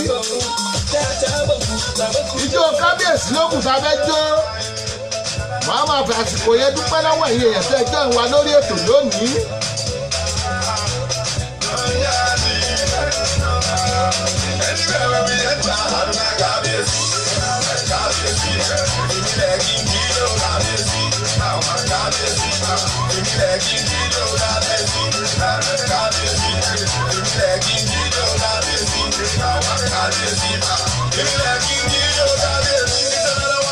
Yes, olúwa ọba náà ló ti wà pẹ̀lú wa látàárọ̀ kábíyèsí ọba Èdùmàrè tó ń jíṣẹ́ aráyé láàánú olúwa ọba tó ń jẹ́ èmi ni ọba tó gbani atóńlani atópani atóńlani ọba tó jọba kárí ayé gbogbo ọba tó ti mọ̀nà débi kẹ́nìkan ò mọ̀ rí ọba tí gbogbo eékún wọlé ẹ̀sìn ọba tí gbẹni kí ní iṣẹ́ ìrùbá ni o olúborí ọba tó borí ohun gbogbo kábíyèsí ni o òun náà ló dá wa sí nítorí kábíyèsí lèmi ṣe ń jó o mo dẹ̀ dúpẹ́ lọ́wọ́ ẹ̀yin èèyàn wa tí ẹjọ́ ìwà lónìí òní ọjọ́ Friday olóyin thank God it's Friday ọjọ́ Friday ọjọ́ ìṣínú àwẹ̀ ìtúnú àwẹ̀ weekend tún bẹ̀rẹ̀ mo dúpẹ́ lọ́wọ́ ẹ̀yin tẹ́jọ́ ìwà ẹ wò ó tí bá ní wọ́n dárúkọ gbogbo àwọn orúkọ ẹni sá lọ wọ́n ti kó lọ ẹ má bínú ṣùgbọ́n ni mo rántí Adéwálé Ọlọ́lá mo rántí Abdulrasheed Abubakar mo rántí Ọlásùnkànmí Aríyìbí mo rántí ọmọọba Adékèkì mo rántí Ọmọlára Ìlúdòyìn mo rántí Ruth Ọládé Adéjùmọ̀ mo rántí Ọládẹ̀jẹ́ Orí Òkè mo rántí èèyàn gbà mí mo rántí Fọláṣadé Adéayẹni mo rántí Adéníkẹ́ Oyèbánjí Adébísí mo rántí Modak Venture àtọ̀lọ́pọ̀lọpọ̀ èèyàn bẹ́ẹ̀ yẹn ẹ má bínú o ojú tẹ̀ mọ̀ fi ń wò wá mọ̀ ní fọ̀ etí tẹ̀ fi ń gbọ́ wa ò ní di láyọ̀ la máa bára wa ẹ pàdé wa tó bá ti di láago kan àlọ́ kò sépò lọ́la o ọ̀la ní ṣó tó ọjọ́ sátidé àyílẹ̀ ṣó òde láti máa ń ṣe ṣó wa àìwá sórí ètò aago 7 ní àárọ̀ Sunday fún early praise ó máa jẹ́ aago 12 ní Nàìjíríà ó máa jẹ́ aago 12 ní UK ẹ pàdé wa lórí ètò early praise ibi tá a ti máa ń fìyìn fún bàbá Ọlọ́run Olódùmarè lókè ibẹ̀ náà la ti máa ń gbàdúrà fún ohun tó máa ṣẹlẹ̀ fún wa láàrin ọ̀sẹ̀ ibẹ̀ la ti máa ń take charge ibẹ̀ lọ̀rọ̀ ti máa ń jáde táṣẹ̀ máa ń gbé ọ̀kadà tẹ̀lé lẹ́yìn táṣẹ̀ máa ń gùn mo dúpẹ́ lẹ́ẹ̀kan sí lọ́wọ́ gbogbo yín ojú tẹ̀ fi ń wò mí kò ní fọ́ etí tẹ̀ fi ń gbọ́ mi kò ní di agogo ayọ̀ ló máa ró nílé wa ló máa ró níbi iṣẹ́ wa ló máa ró nínú ẹbí wa ibikíbi tá a bá ń lo agogo ayọ̀ ló máa ró ànípàdé o ànípàdé láyọ̀ láwọn máa pàdé láyọ̀ láwọn máa ríra wa ẹ̀jẹ̀ wíkẹ̀ndì yín o ẹ̀yin tó yára gbé mi jáde ẹ pè mí sórí 443-760-8578 àyè wà mo free láti sìn lọ ẹ̀yin tó yára jáwá ṣe ìtúnú àwẹ̀ lọ́dọ̀ yín ẹ pè wá 443-760-8578 Michael Ọmọtọ́ṣọ́ mo rí bẹ́ẹ̀ ṣe ń wọlé àti ń lọ náà nù ẹ ṣeun títí nígbà tá a máa pàdé níjọ́ Sunday ayéfẹ́lẹ́ dákun bá ń kí àwọn èèyàn wa ó yá.